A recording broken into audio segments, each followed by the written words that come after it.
Right. Okay.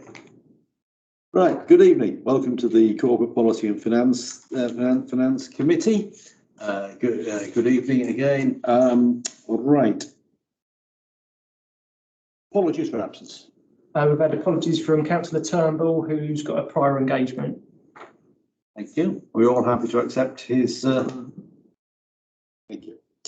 Right. Declarations of interest. Any declarations of interest? Oh, good.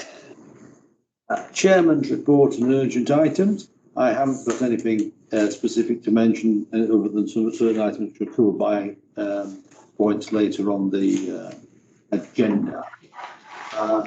Public questions in accordance with Standing Order 22. I'll receive, Chair. Thank you. Minutes of the Corporate Policy and Finance Committee meeting held on 22nd of September 2021. Any comments on those minutes? No? Okay. Can we approve those minutes? Yeah. Sign.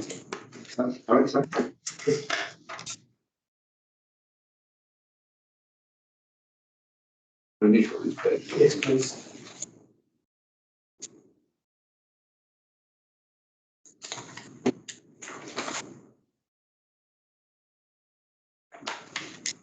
Thank you. Okay. Minutes of meetings referred to this committee. Minutes of the Accounts and Risk Subcommittee meeting held on 19th of October. Councillor Turnbull isn't here, so I'm happy to present them on his behalf. Are there any comments on those minutes? We're all happy to receive those minutes. Thank you. Right. Officers' reports 7.1. Forward planner and resolution tracker. Finance officer. Thank you, Chair. So the only thing I wanted to point out was, as you were seeing on the minutes for the accounts and risk, the risk management strategy and risk register were looked at that meeting, but those reports won't come to this committee until the January cycle. That was the only thing I wanted to point out. Happy to take any questions. Okay. Are there any questions or points on the forward planner or the resolution tracker?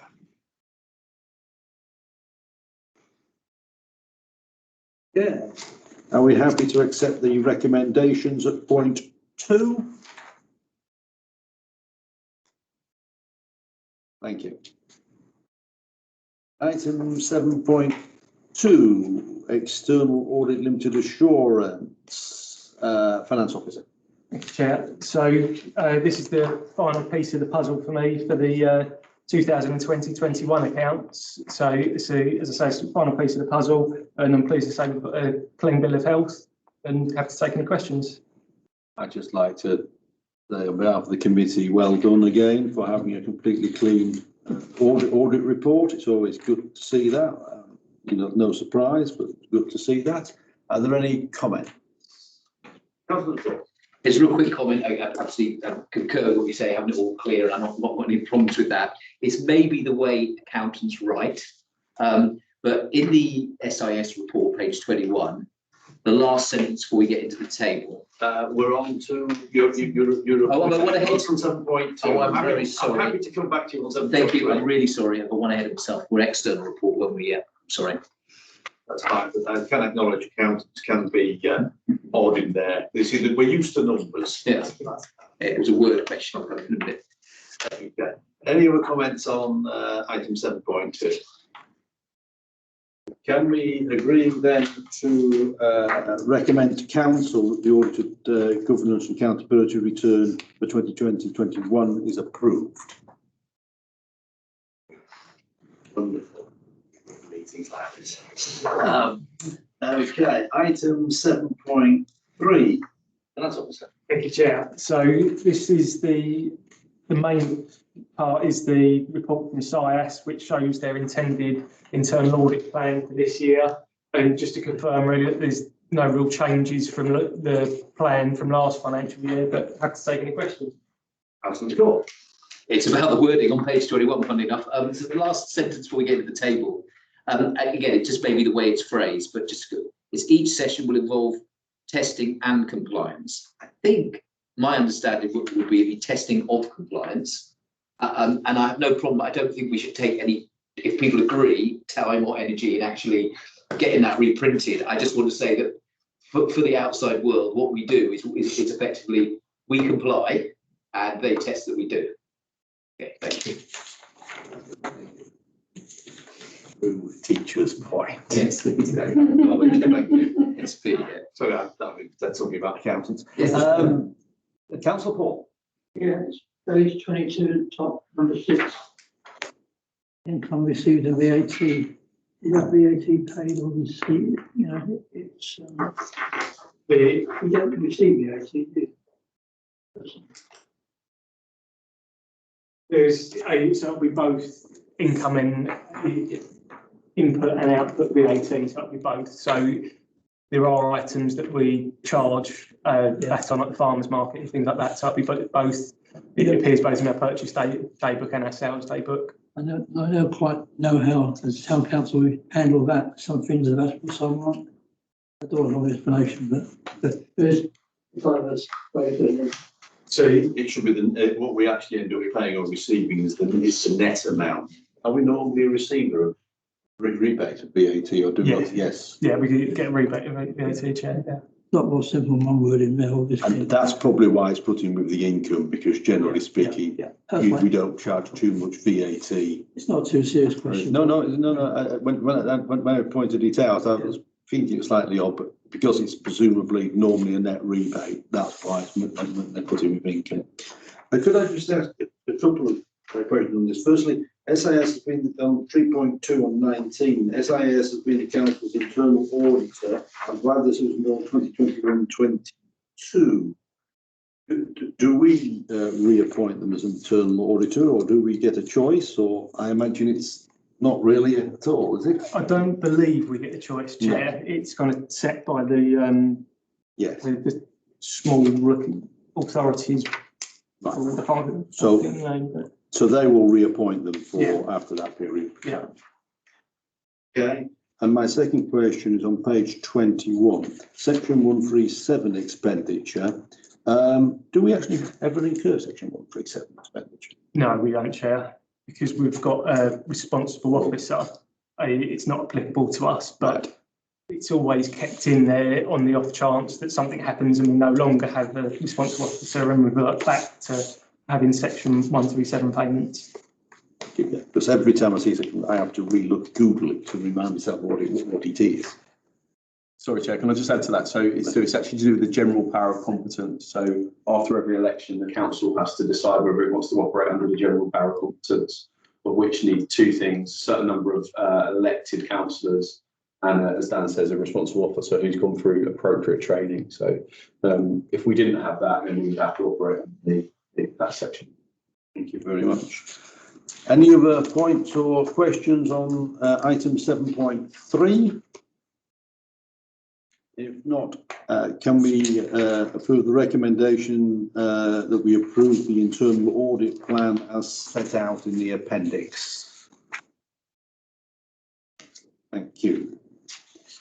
Right, item 7.4, budgetary control 2021-22, finance officer. Thank you, Chair. So this report reflects the financial position as at the end of September of this year.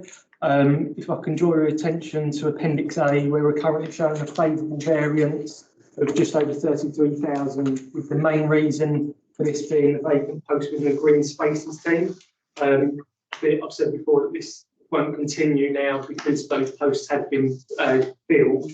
And the other thing I'd like to point out is that at our previous meeting, I mentioned it used to be finalised how the Rockhampton play area was to be funded using the third-party income. That's now all been sorted, and the financing of that project is all. So the project's finished, and the financing is all been finalised now. Happy to take any questions. Are there any questions? Councillor Paul? Yeah. Do we have a retention?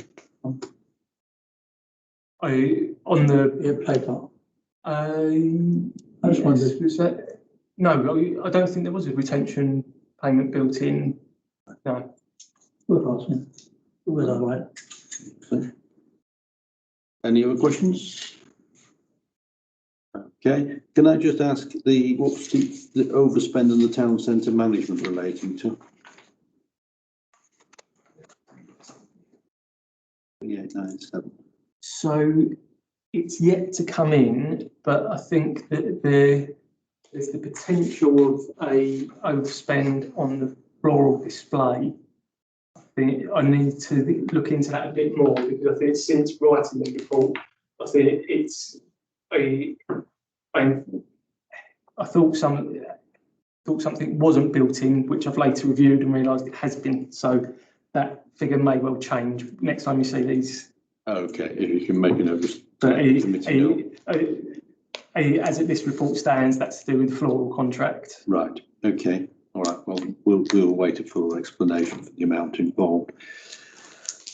Okay, I just think like to say, I think it's really good that, given that, you know, the uncertainties of the year to date, that it's good to see that overall we are in hand. I know most of it relates to that, those staff vacancies, but it's good to see that we're not, for example, far out on the commercial income at this time. I think that's very pleasing to see at this stage.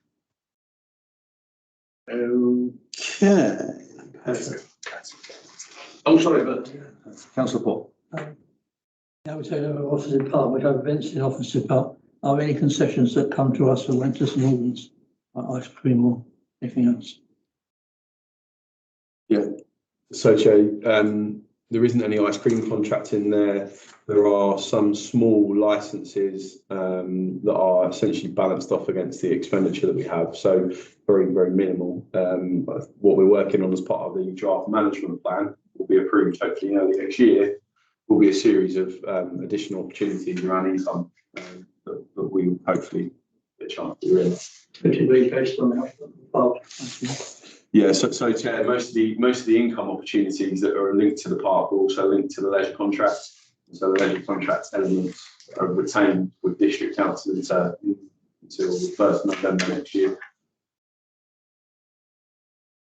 Are there any other questions or points on this item? Good. In that case, can we move to the recommendation on page 23, 2.1? I propose to take all 3 points together. Are we all happy to note those points? Thank you. Right. Item 7.5, budget 2022 to 23, second look.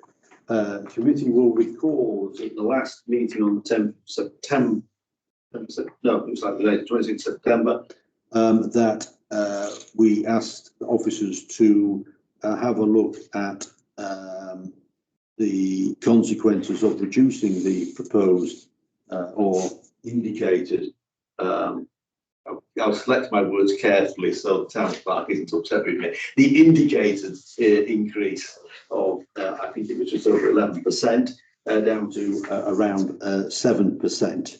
There has been, as you can see from the depth of this paper, and I thank the officers for the detail in it. There's been a significant amount of work undertaken in order to examine that possibility. You will see that the revised budget indicated in here comes to an increase of 7.4%, which is slightly more than the 7% we asked the committee to look at. The officers have, within the paper, also indicated how further savings might be made, mainly on pages 31 and item 6 from further savings. might be made, or of course, there's the possibility of being far more aggressive on the commercial income. I asked the officers to keep those items out of the main list at this stage as separate items for discussion, as they clearly both require specific council debate and proper consideration by councillors, rather than just being lumped in with a recommendation for the budget. Together with the fact that I'd asked the committee to consider 7.4% is actually a reasonable ask for us to recommend to council as the basis of a budget. Obviously, we are going through a lot of uncertainties at the moment, and things may change between now and January when the final budget is agreed. And the effect on the precept is agreed, not least we'll have more knowledge of the council tax base as indicated in the paper. I think, however, though, whilst I would propose to keep out the two items under item 6, that it is worth the committee giving us your views on these two items. Which obviously do need proper debate and proper discussion. And of course, the council could agree to pursue those items, whether or not they are within the calculated precept or another. And if we were to make those savings at a later date, that provides us additional cover against any further uncertainties that might arise. The council, of course, may not feel that it is right at this stage to adopt either of those two additional options. So that's by way of introduction to this paper. Again, it has been quite a thorough review, as you can see. I open the floor to questions. Councillor Farmer. Yes, I'm just looking at page 32 and on energy prices. So bearing in mind what we're seeing with energy costs, I'm not quite sure how our contractual arrangements work and it's sort of built into it in the way of price rises, or whether we're expecting to get any surprises there. So I'm just interested in how that fleshed out a little bit. Thank you, Chair. So we've signed up to it's part of a longer term agreement on the utility bills, just to stop as many of those increases straight away. They will be coming at some point in the future, but as it stands, there was enough in the budget to cope with any of the increases as they stand at the minute. Obviously, things may change again, but as it stands, I'm comfortable that there's enough in the budget to cover it. Okay. Councillor. It's my first chance. But I got it first, you beat me to it. What in monetary terms is 0.4%? How much is that per household? That's what you've got there in your head. The difference. Oh, it's 0.4. Well, Yeah. 0.4 amounted to. Yeah, absolutely. It's like about just over 10,000, doesn't it? Yeah. So I'm doing mental arithmetic. What do you do about 10,000? Yeah. It obviously different. So 10,000 Divided by 14,000 tax base roughly, which wouldn't be a huge amount of. It is, yes, very small amount. It's about £4 a year. Well, that'd be. It wouldn't be, it'd be fairly insignificant to a household, yeah. But to us, that provides an additional £10,000 of coverage in the event that these commercial income assumptions or some other expenditure arises, like we saw for last year, for example, the ill health charge that hit us, for example.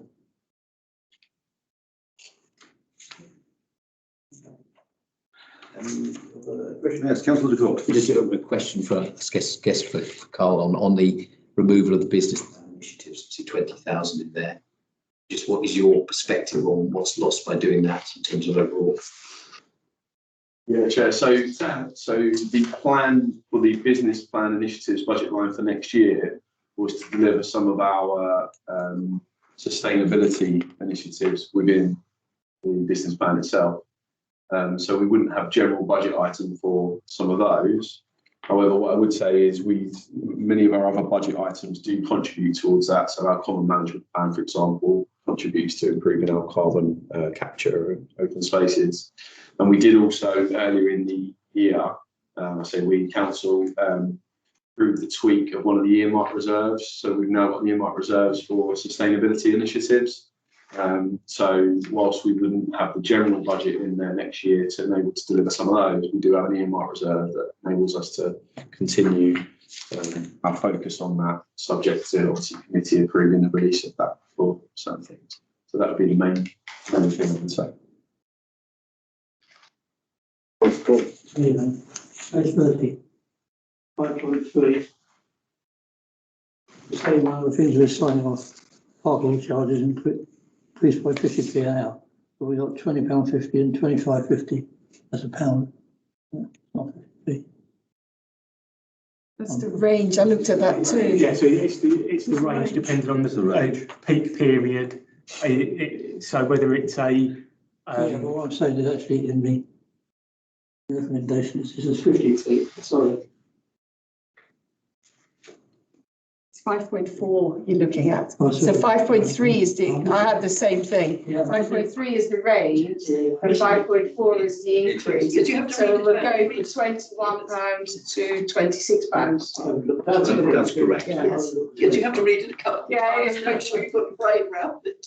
Well, that signs that off. It's massively incorrect at the start. Okay, I've got a question, which Chair, thank you, which maybe to Carl or maybe to you. So if we think about the £20,000 sustainability items, I mean, one of the things I like about the 7.4% is we've tried to be conservative, so not eating into reserves. But in that conservatism, there obviously is the potential perhaps for more commercial income. And if we got more commercial income, is there a way to sort of earmark it? Say, for example, if we've got £10,000 more commercial income and we knew that now, we might have added those sustainability items back in. So is there a way that if we get more income, we can put it towards those items that we've taken out? Does that make sense? Yeah, it does, Chair. So I think essentially what that would happen through budgetary control. So, you know, if throughout the year we look at the budgetary control and there are a more positive outlook on certain items, and we weren't able to fund the things we wanted to through the earmark reserve I mentioned, then we could consider funding them in that way.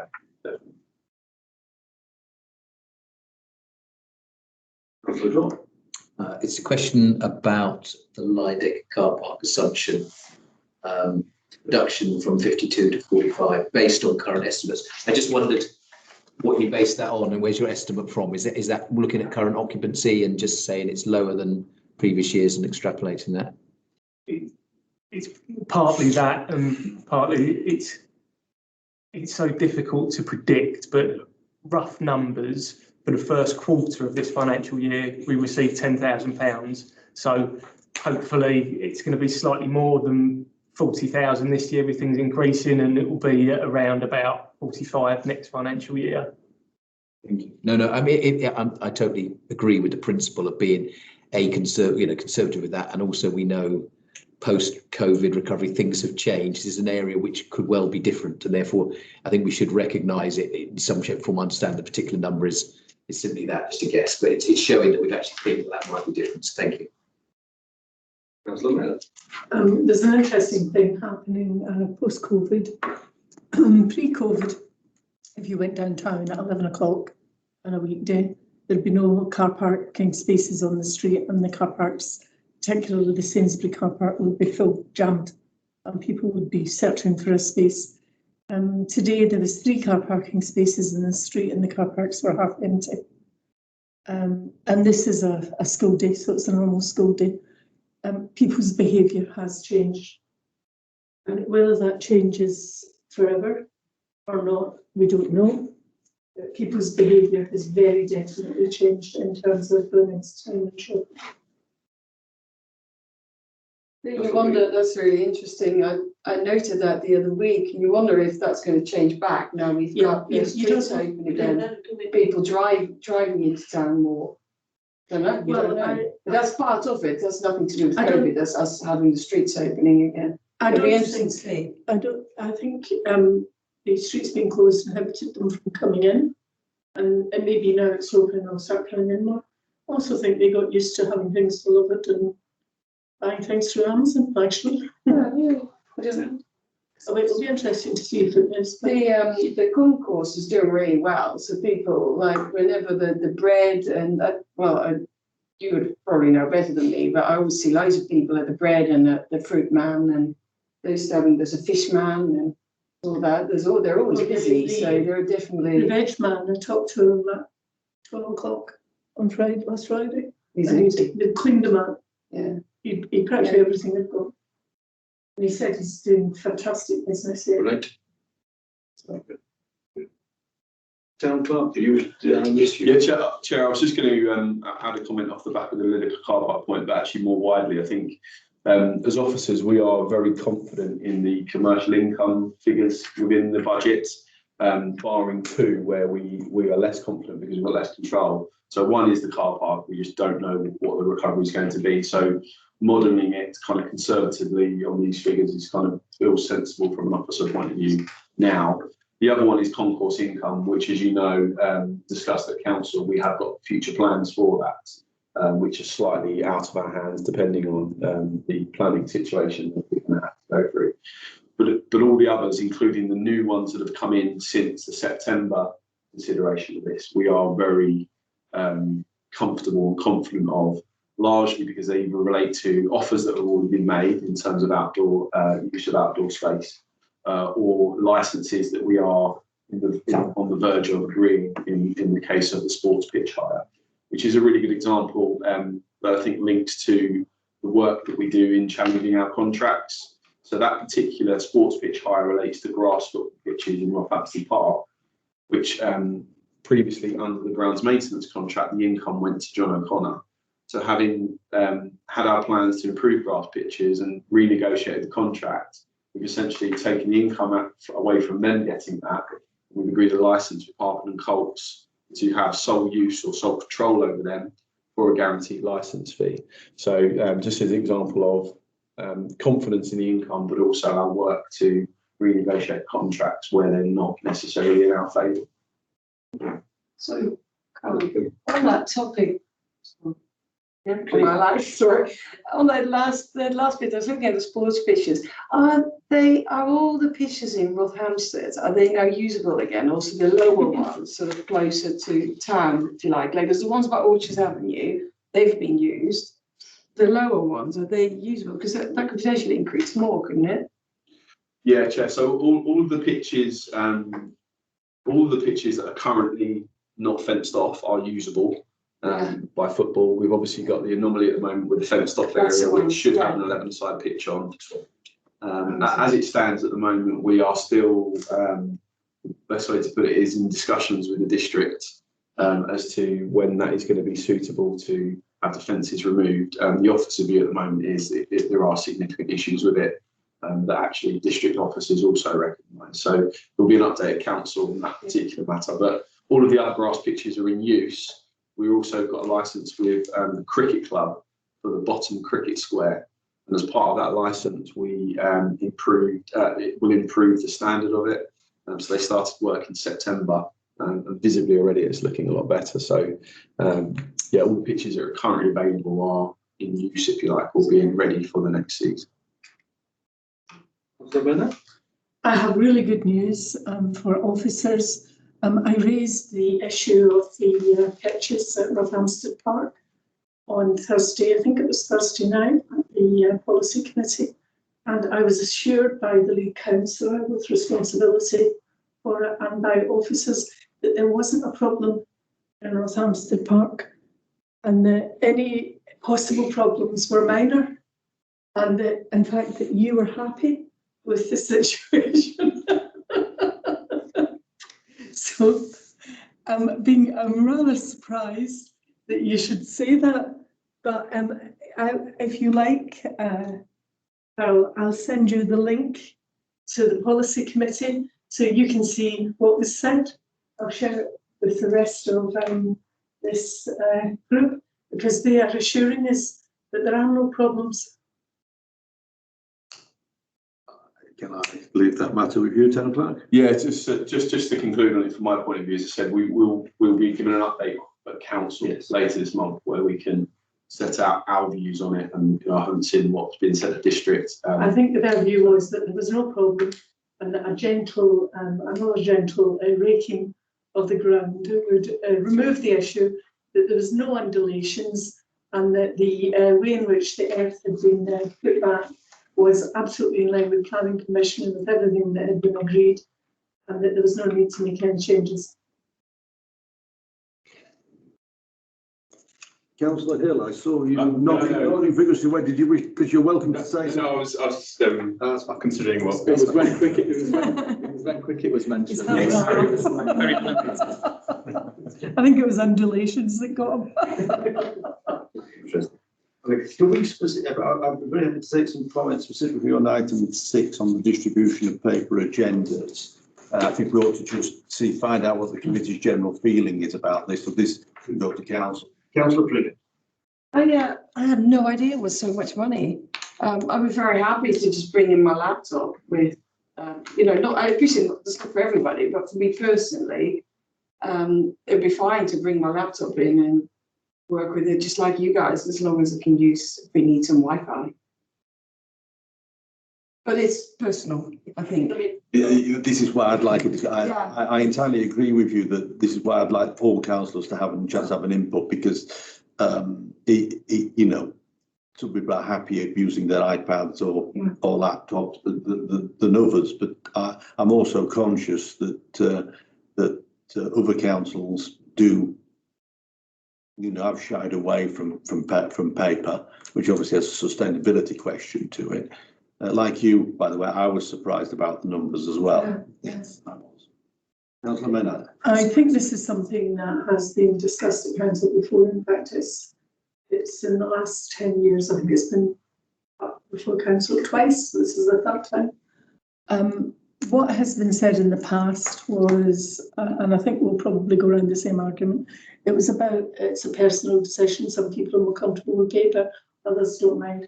But what was the rock that sank it the last 2 times was that not everyone on the council is equally familiar with technology, and not everyone is equally kind of wealthy. And so to actually buy a laptop or an iPad to use in meetings would be extortionately expensive for some people. Other councils have had similar issues, and the county council, for example, I think they provide councillors with laptops or iPads so that they can use them for council business. I don't think that's probably necessary here. I think that would be overkill. I think we have to be mindful that you could put someone in a situation where they'd have to come to meetings without any way of reading the agenda. I think that's an interesting point. I mean, we have to see, I think, what individual councillors say. Obviously, over the last 10 years, people's knowledge has increased, and people are more familiar with it.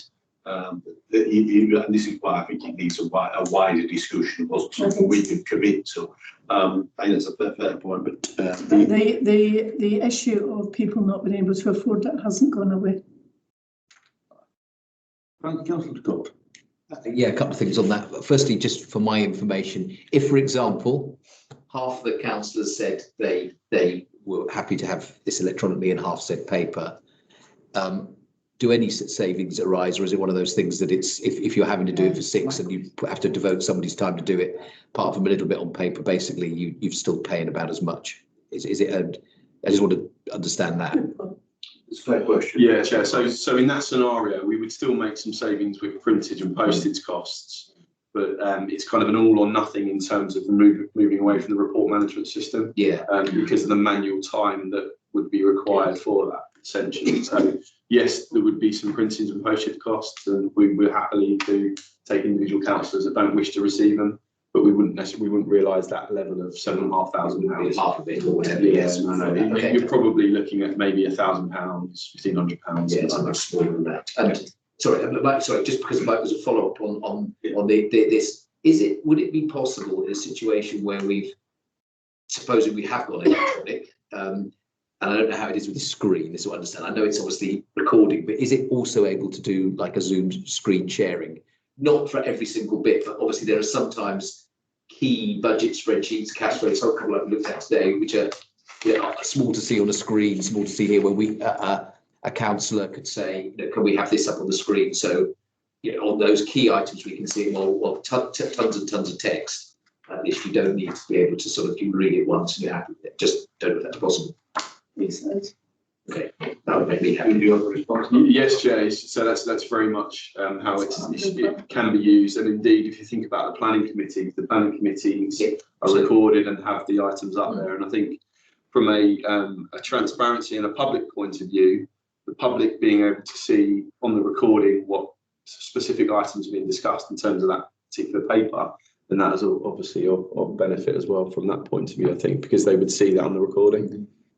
Councillor Palmer. Actually, Councillor Courts just asked exactly what I was going to ask. I was going to point out that I would have extreme difficulty reading some things on a laptop with the tiddly little figures. It actually opens the door, if you do it, to something else completely, which is Death by PowerPoint. We move away from cumbersome paper agendas, etc. And points are made in dot point and they're made in the meeting. And that would reduce the amount of time spent, writing detailed reports.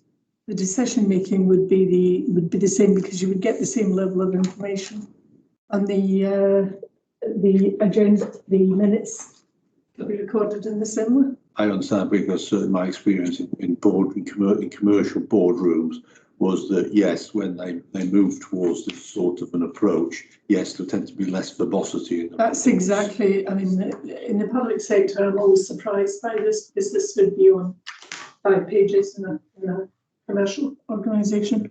And it means that you spend more time thinking about it and less time writing detailed, long reports. It'd be an interesting move, but you're only going to be able to go as fast as the councillors want to. Personally, we should have been doing it years ago, but there we go. Councillor Paul. I think in planning, the only thing we have on the screen is actually the site visits. All the other recommendations from the officers are hard copy, aren't they? You can't do with that. I suppose you're going to download it on your computer, didn't you? Yeah, Chair. So I think the point was that it has the functionality to display anything at the same time as the room being recorded, and a split screen. There's all different functionality with it. Another question. Legally, do you have to use copies in hard copies for any visitors coming in at meetings? No, so legally we're not required to require any paper copies of anything, and we're probably in our sector in the minority now that does do that. The only thing that we're required in paper is to require a paper summons to be put on notice boards. We're not even required to summons councillors in paper form. So the only paper is required to go in a notice board legally. Well, I think there's any other comments on the paper agendas, and we'll talk about the NALC in a moment. I think what that discussion shows is that there is a wide range of views and opinions on this, quite a spectrum, and I think it's a debate that it's worth the council having, or across all councils is worth having. There's clearly some advantages and disadvantages there, but it isn't, as we've put in this paper, something I think to bake into any budgets at this stage. So I think you've got to say it's all or nothing. So, Chair, in order to realise these levels of savings, then it is all or nothing, because it would mean we'd be able to move away from a piece of software that we currently use. Might be able to use a computer, might be able to do that. I think the general feeling is that there is a wide range of points on this, and I think it is a point that's worth having probably a discussion of full council at a stage, in the fact that it does affect every councillor, so they should all be given an opportunity to have an input to it. Is that a fair summary? Yeah. Okay, thank you. Now, subscription to HAPTC and NALC, an update will be given at the meeting. Yes, thank you, Chair. I've forgotten that last sentence. I'm afraid I do read the papers. So I think by an update, what I wanted to do, and I appreciate this is recorded, but what I didn't want to do is put my views to committee in the report. But essentially, there is a couple of things that I would say on this, and that is, first of all, at a local level, HAPTC, the people involved in that are very good, and I try to link with them an awful lot. At a national level, my confidence in now is slim to nothing. And I'm not alone in believing that in the sector. What we gain from them is very, very limited. If committee or council was to ask me what benefits we get from this subscription, I would have to say slim to none, being honest. And so that's why we included this in this report. We don't necessarily get anything we can't get from elsewhere. And so if it's a case of needing to find further savings, and then from an officer's point of view, there is much more benefit to the council in making savings here than, say, reducing a management plan, for example. So I think that is the kind of the level of the update that I said I was going to give from an officer advice point of view. Thank you. Thank you. Councillor Mayor. Just wanted to ask a question. I went on a lot of the training courses years ago, and my assumption was as new councillors came in, they'd be sent on them, and that's how they would learn the formalities of being a councillor and some of the things that could come up in a sort of general view. Has that kind of died away? I've not kept in touch with what's actually going on. So, Chair, every councillor receives their newsletter, and within that has training opportunities in it. I think it's fair to say that we've probably only had 1 or 2 councillors that have gone on to that training. And it's also worth saying the training you do still pay for, so it's not, you don't get free training as a result of that. So our take up of HAPTC's offer is very low, and it has been in my 5 years here.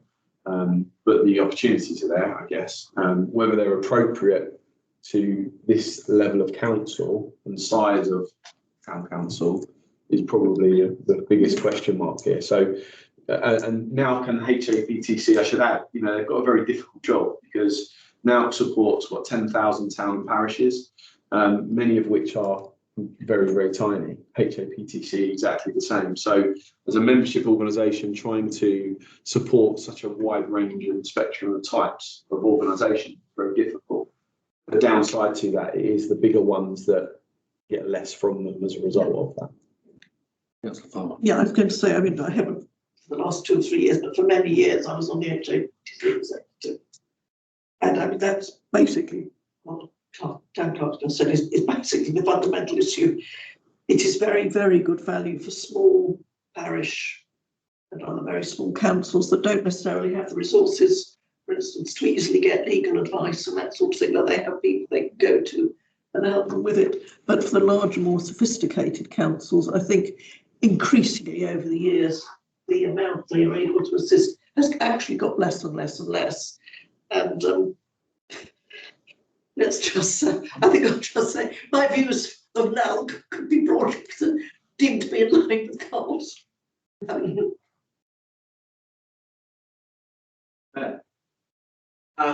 I was just thank you, Chair. I mean, given obviously what has just been said, why, as councillors, what would be the reasons for it? It seems to be a reasonable saving, monetary, and seems a reasonable thing to do. Are there any arguments against not doing it? Also, effectively, arguments for keeping the status quo? Yeah, so Chair, I mean, my answer to that would be that if these were separate subscriptions, I wouldn't have an issue with recommending the local subscription, but you can't do one without the other. And I think the only the only other positive, and this is something that I feel that we've got a sense of responsibility in many ways as one of the larger town councils or town and parishes in the county to be involved in these kind of networks. So that is the only real thing I could say, that there is a sense of responsibility to help lead the way with the sector locally. However, go back to my point, that responsibility compared to losing money to Batford Springs Management Plan or somewhere else, if it was one of the two, that responsibility my advice would drop right down. Just fun. And I was going to say, having, as I say, sat on the executive HFT for many years, I broadly agree with that because, from their point of view, it's a fairly, just very quickly backtrack, it's a fairly complicated process setting the actual subscription levels for alkaline rates. It's sort of related back to headcount, the number of people within an authority. And that therefore, obviously, if a larger council does pull out, financially it's quite a hit to them. And to HAPTC, does do a pretty good job, particularly for smaller councils. If all things being equal and one felt one could have still afford to pay it, fine, but you've got to balance that against maybe things that are more important to us as a town council to pay for. But the big problem has been, and it has always been, that you cannot just belong to HAPTC, you have to belong to NALC. And there's a fair old chunk of the subscription that goes to NALC. That's brilliant. All right, thank you. Yeah, same things. Is there any way, can we explore whether we can just, there's no explanation. And then our second point will be, well, I get it, but would the people in Harpenden feel that it's good value for us to support all the random smaller councils? I think I know nobody else to that. So for Harpenden as a town, it doesn't feel like, if people have a precincts increase that literally covers double that amount, you kind of think, well, maybe that one should go. Possibly Kendall, good. There's a couple of things there. I mean, it was interesting in Councillor Farmer's description of the way the fees are structured, because actually it's quite interesting because a council like ours, which is one of the ones that has the competence, the internal competence to do it and doesn't need the support, actually pays more because we've got a bigger headcount. So that's the kind of wrong way around. I know that that's sometimes the way these things work, but it does sort of say, so we're getting less from it. And I just wondered, given Carl's point, which I think is really well made, about wishing to support other councils in a sort of collegiate kind of situation, whether if we went down that road of cancelling the subscription, we could get a comment basically from Carl actually saying he would be happy. This is not giving you a second job as a consultant, but if you got a phone call from the chair of Wheathampton Parish Council, I think it was Sandwich, Wheathampton and Redbourne, was there, and to say, who do we contact here? What we've got this problem, not to resolve it, but just you would be more than happy to sort of just point them in the right direction. And that if that did happen, we as a council would feel that that's an appropriate use of what would be a small amount of your time, but we would think that would be something that we would support in that basis. I just think.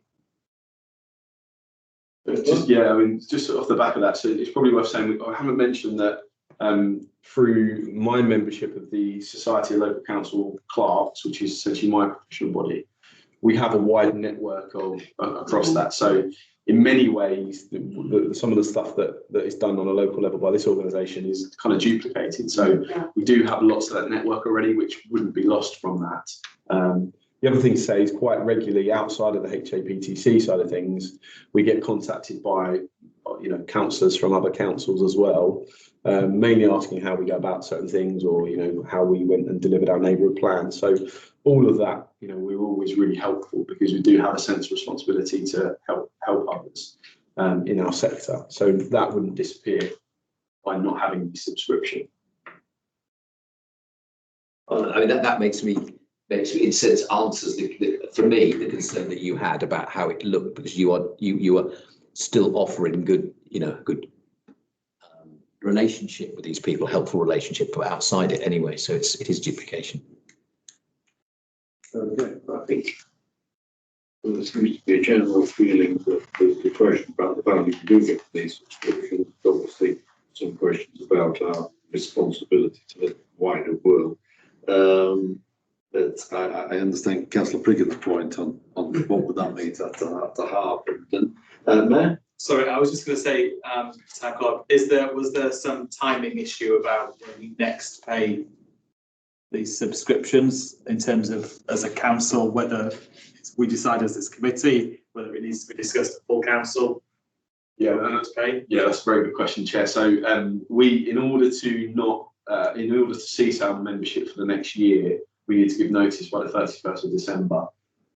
So this cycle of meetings is crucial for that, essentially. You know, if we feel like the decision can't be made then we would obviously roll another year and then have a similar discussion next year if needed. Well, I think the recommendations that this goes to council anyway, so. Yeah, it's fine. Are there any other points on this particular paper on the agenda before I go to clarify the recommendation? Just briefly on earmark reserve. So it's just sort of linking page 33 and page 32, but just start with page 33 and 10.2.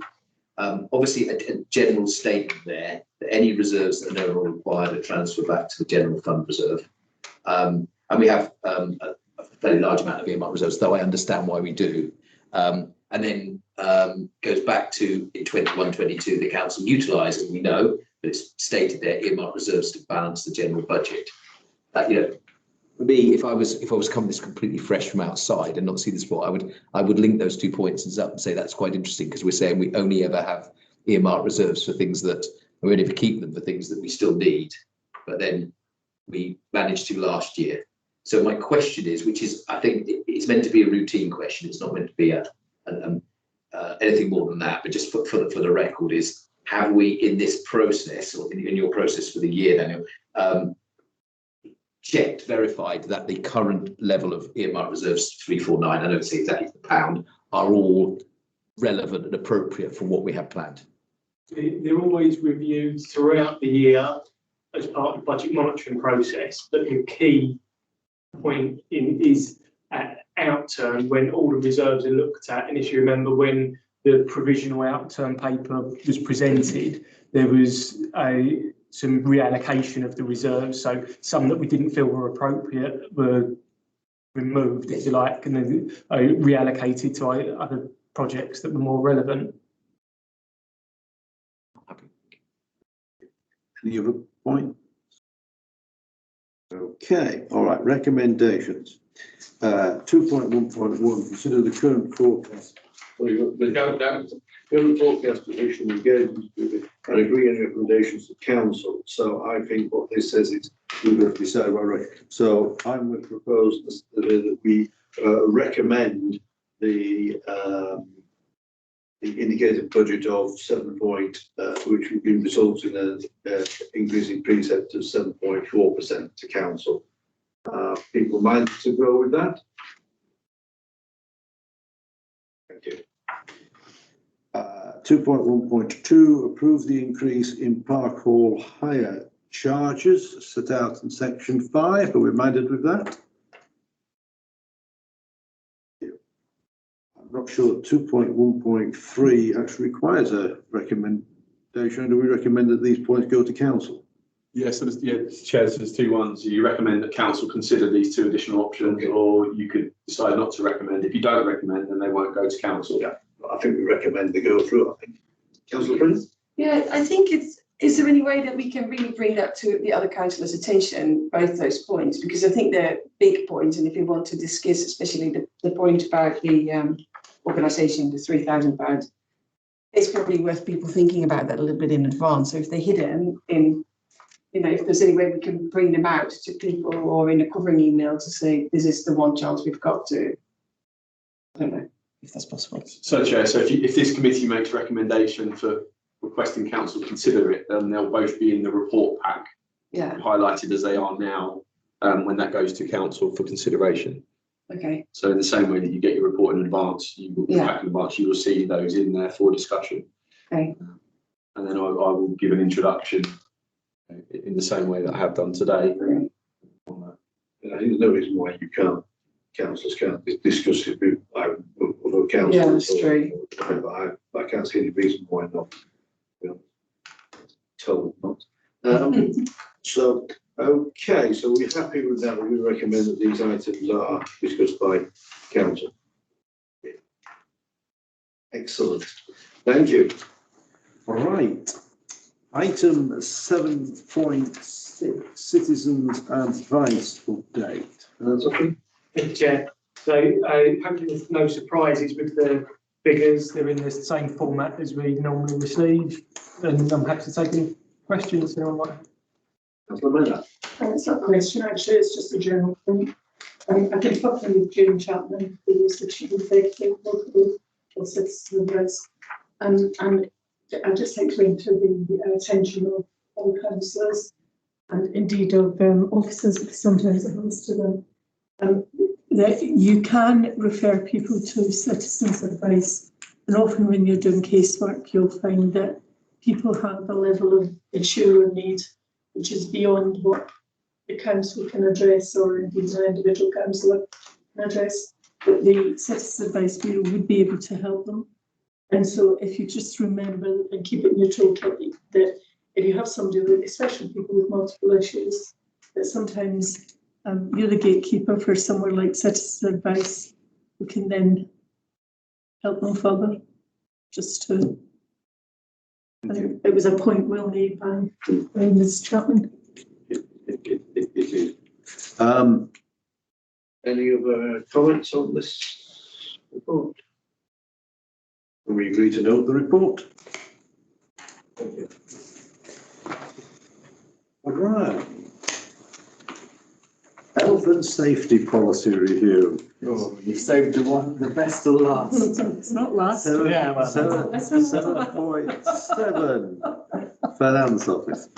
Thank you, Chair. So this report presents the annual review of the health and safety policy with all the changes coloured in blue throughout the appendix. Thank So you for that. the highest volume of changes is to reflect the correct team names and job titles and things like that, but there aren't any fundamental changes to the policy. But have to take any questions. Any questions? I'm afraid I'm going to ask a couple. Why do we think it's necessary to now include a paragraph that employees are to ensure that they are not in any way under the influence of alcohol or drugs? I assume there's been no particular incident that's led to this inclusion. It's a preventative measure rather than reactive. I just wondered why that's. And on, this is on 1.10 display screen equipment. Sorry, my phone just a second. I've just cut off the light. It is entitled to subsidised eyesight tests. It's not free eyesight tests. What's the reasoning for that? Cost saving. So the reasoning for that is where around town the price of an eye test varies so much, and it was previously agreed that would be limited to £30 at a previous meeting. So that change reflects the previously agreed £30. Right. I just wanted to ensure that we don't preclude anybody from access to an eyesight test, because that could cause more risk, it seems to me, that's worth taking. All right, having proven that I read the document,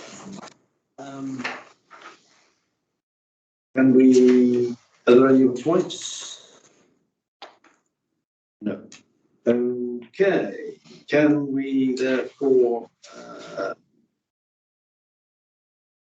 vote on the recommendation that the health and safety policy has been is approved as amended?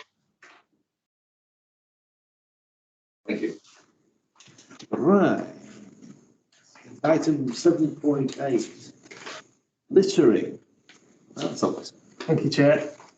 So this report presents an update on our littering action plan. I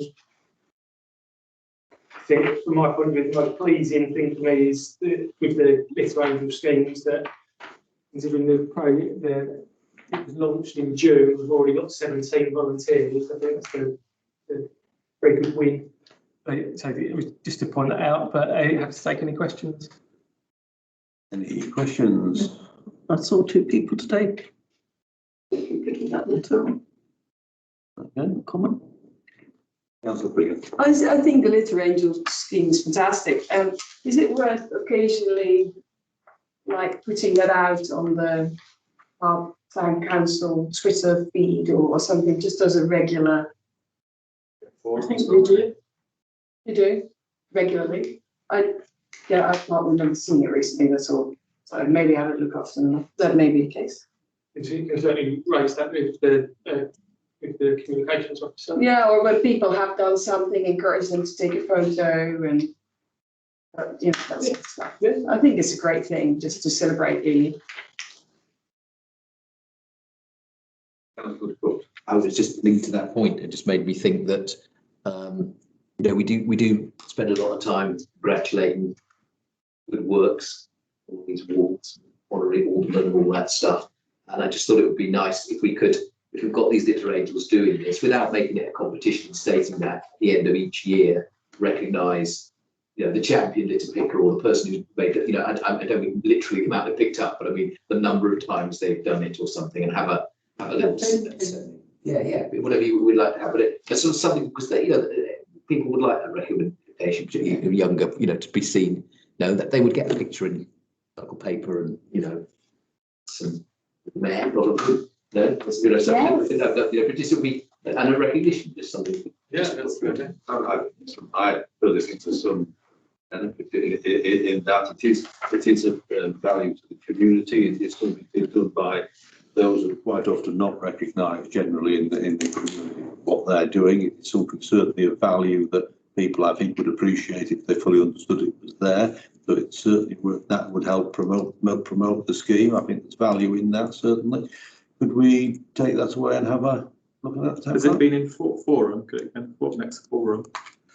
Yeah, so sitting behind this action plan, Chair, is a huge comms plan. So we've got to be careful to not flood the same topic too much, but we regularly post about the different elements to this. We have our annual volunteer celebration as well, of which any new initiatives like the Litter Angels will come and join the Snow Angels and the Common Project 18 to come together. And interesting the point about actually competition, of just reflecting back to when we first did the Snow Angels.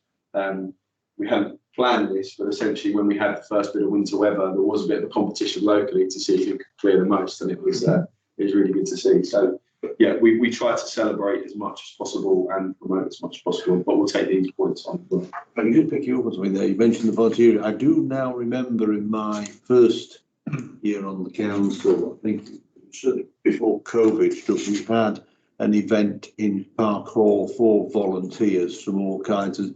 Obviously, that didn't happen last year for perfectly obvious reasons. Is there an intention to reinstate that? Because I got the impression that the people there actually really appreciated being brought in, to a matter of recognition. So that's an annual tradition that we do, and whilst we didn't do it face to face last year, we did something else instead. Right. So that's something we do every year, and it grows. So any volunteers that are working on behalf of the town council get invited to that. So the neighbourhood plan volunteers came on board once. We even invite the likes of the Nicky Line volunteers who are not doing work on our assets, but are doing something so vital to green spaces. So I've been to a few of those events. yeah, so normally a quiz. Normally a wildlife related quiz that I do terribly at. We're taking part. It's a very popular event. Volunteers do really appreciate They do. being involved. They do. I remember that when I attended. Yeah. No questions about mammoths or woolly mammoths. If it's sort of wildlife quiz. There's only one type of mammoth. They're all woolly, or they wouldn't be alive. Okay, can't believe that. I lost by 4, but we'd only lost by 3 if we'd have been. If we contemplated woolly mammoth with a whole series of other sort of Okay. light-haired back mountains that I didn't know about. All right. I've got grudges on these going back about 10 years. Well, apart from noting the types of mammoth, can we agree to this report? Thank you. All right, item 7.9, community grant fund review. Thank you, Chair. So the main changes to this review are to increase the maximum grant application from £500 to £2,000 and to release £8,000 of earmarked reserve.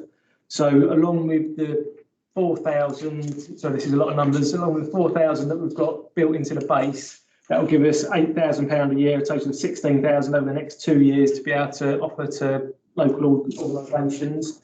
The reasons for these changes is to try and support local groups who obviously would have struggled over the last couple of years with the pandemic, but happy to take any questions. Councillor Palmer? Page 75, what type of project can be funded? I mean, this, I think it's the same for the Teamsters district as well, because I think the second bullet point down, truly project activities must provide value for money and tangible impact for the residents of Hartlepool. Thank you, Councillor Palmer. Yes, I think you're right. I think you're right. You're right, Ross. It's got a certain familiarity. That's right. Councillor Maynard? I was just going to say, I think it's a great initiative. I think a lot of I don't think we really appreciate how many charities in the town are struggling because they've lost 1.5 to 2 years worth of income. Those who rely heavily on events and street collections, etc., have not been doing it, and they are in real trouble. A lot of them are in real trouble. I think this could go some way to alleviating it, particularly for the smaller charities that are very local.